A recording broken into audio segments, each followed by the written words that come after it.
23 सितंबर 2025 को मध्य प्रदेश के मुख्यमंत्री डॉक्टर मोहन यादव की अध्यक्षता में कैबिनेट की बैठक मंत्रालय में वंदे मातरम गान के साथ आरंभ हुई।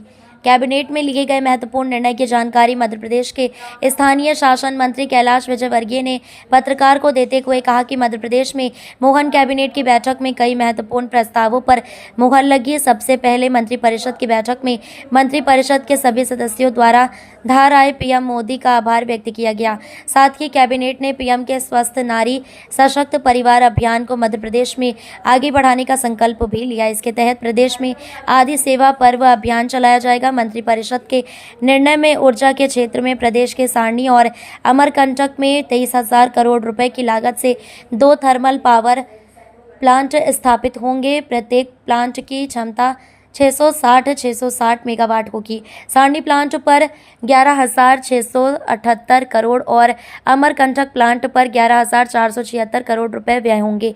साथ ही स्वास्थ्य के क्षेत्र में भी बड़े निर्णय लिए गए। निर्णयों में सीनियर रेसिडेंट डॉक्टर के 354 नए पदों की स्वीकृति दी गई। ये पद भोपाल, इंदौर, ग्वालियर, जबलपुर सहित प्रदेश के 13 बड़े अस्पतालों में भरे जाएंगे।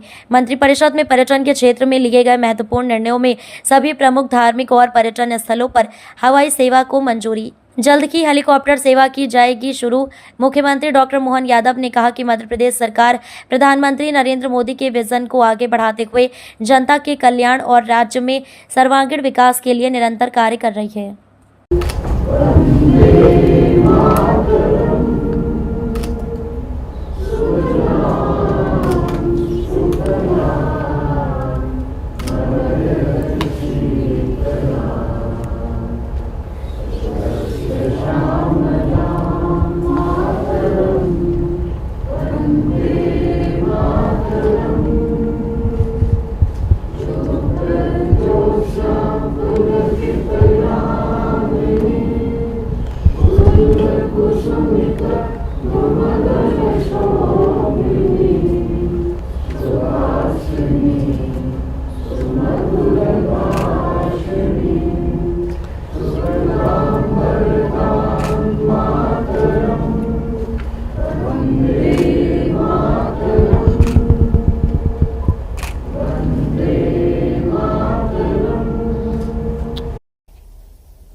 माननीय प्रधानमंत्री जी ने इस बार अपने जन्मदिन पर हमें अवसर दिया था उनके स्वागत का, और उसको उन्होंने समर्पित किया था स्वस्थ नारी सशक्त परिवार। यह मेरा ख्याल है कि किसी राजनेता का पहला सोच था कि स्वस्थ नारी और सशक्त परिवार, एक परिवार के बारे में भी कोई प्रधानमंत्री चिंता करे, यह अपने आप में एक बहुत बड़ी बात थी।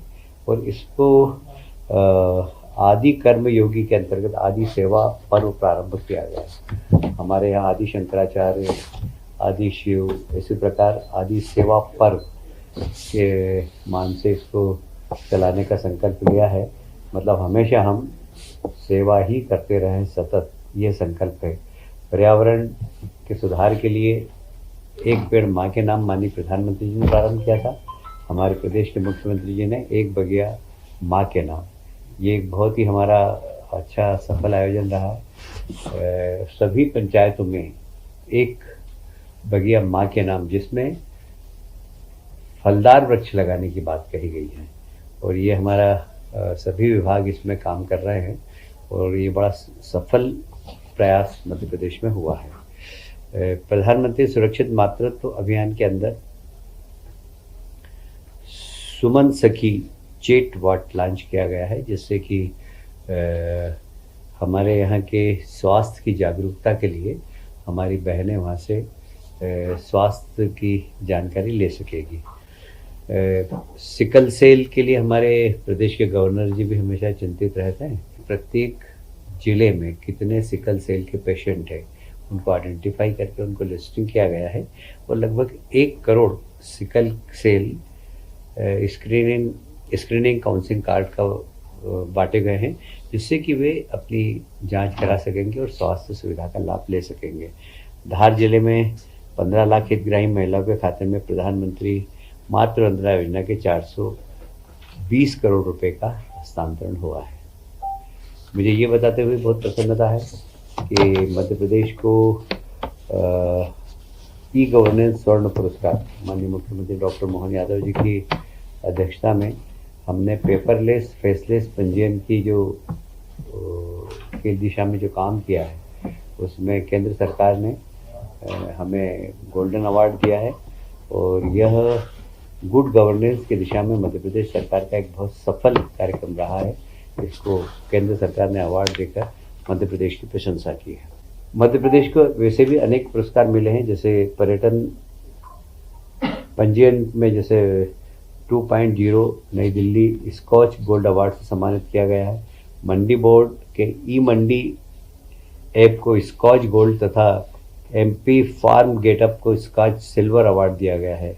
आयुष विभाग को भी इसमें ई मॉनिटरिंग सिस्टम के विकास और नागरिक सेवाओं के सशक्तिकरण के लिए स्कॉच अवार्ड से सम्मानित किया गया है। मध्य प्रदेश टूरिज्म को राष्ट्रीय स्तर के 4 पुरस्कार प्राप्त हुए हैं, जैसे किडजानिया एक्सपीरियंस सेंटर को मेडेक्स गोल्ड अवार्ड प्राप्त हुआ है। वैसे ही मध्य प्रदेश पर्यटन बोर्ड की 2 प्रतिष्ठित award best state tourism board award एवं गोल्डन बेनियन अवार्ड से सम्मानित किया गया है। मैं हमारे मुख्यमंत्री जी के नेतृत्व में जिस प्रकार पेपरलेस और फेसलेस गवर्नेंस की दिशा में काम चल रहा है, उसका ये उसके सारे उठाए हुए कदम हैं। नेक्स्ट जनरेशन जीएसटी रिफॉर्म, आप सब जानते हैं कि आज के समय में बड़ा बर्निंग विषय और हमारे देश के प्रधानमंत्री जी ने सीधे आकर देश की जनता से बात भी की थी, और जब इसका परिणाम हमें देखने को मिल रहा है तो ये बहुत ही चमत्कृत कर देने वाला है। और विशेषकर केंद्र सरकार ने शुरुआत की थी गरीब कल्याण से, और गरीब कल्याण में आपने देखा कि प्रधानमंत्री आवास दिए, 80 करोड़ लोगों के घर में अनाज पहुंचाए। अब केंद्र सरकार और राज्य सरकार ने मिडिल क्लास को फोकस किया है, और ये मिडिल क्लास को GST next generation GST reforms में बहुत बड़ा लाभ हुआ है। और वैसे भी शिक्षा के क्षेत्र में देखें आप, स्वास्थ्य के क्षेत्र में देखें आप, तो स्वास्थ्य बीमा पे 0 जीएसटी कर दिया गया है। जो जीवन बीमा निगम की है उसमें 0 जीएसटी है, और इसलिए स्वास्थ्य सेवा का भी अब लाभ मिडिल क्लास का व्यक्ति आराम से ले सकता है। वैसे भी प्रधानमंत्री जी ने आयुष्मान कार्ड बनाकर गरीबों को फ़ायदा मिला है, और 70+ के जो हमारे बुज़ुर्ग उनका भी आयुष्मान कार्ड बनाया गया है। वो भले किसी भी क्लास का हो, किसी भी क्लास के परिवार का हो, उसको निःशुल्क चिकित्सा देने की बात हमारे प्रधानमंत्री जी ने की है। मैं समझता हूँ कि इसको प्रधानमंत्री जी ने जैसे बोला कि नवरात्रि से दिवाली तक एक जीएसटी बचत उत्सव की तरह इसको मनाना चाहिए, और इसकी शुरुआत भी हो गई है। मार्केट में एकदम चमक आई है, और मुझे कहते हुए प्रसन्नता हो रही है कि स्टॉक मार्केट में भी एकदम उछाल आया है इसको लेकर, क्योंकि लोगों की संभावना बढ़ी है कि इस बार व्यापार बहुत अच्छा होगा। माननीय मुख्यमंत्री जी ने निर्देश दिए थे कि सभी अस्पताल में इस सेवा संकल्प के दौरान स्वच्छता अभियान प्रारंभ करें।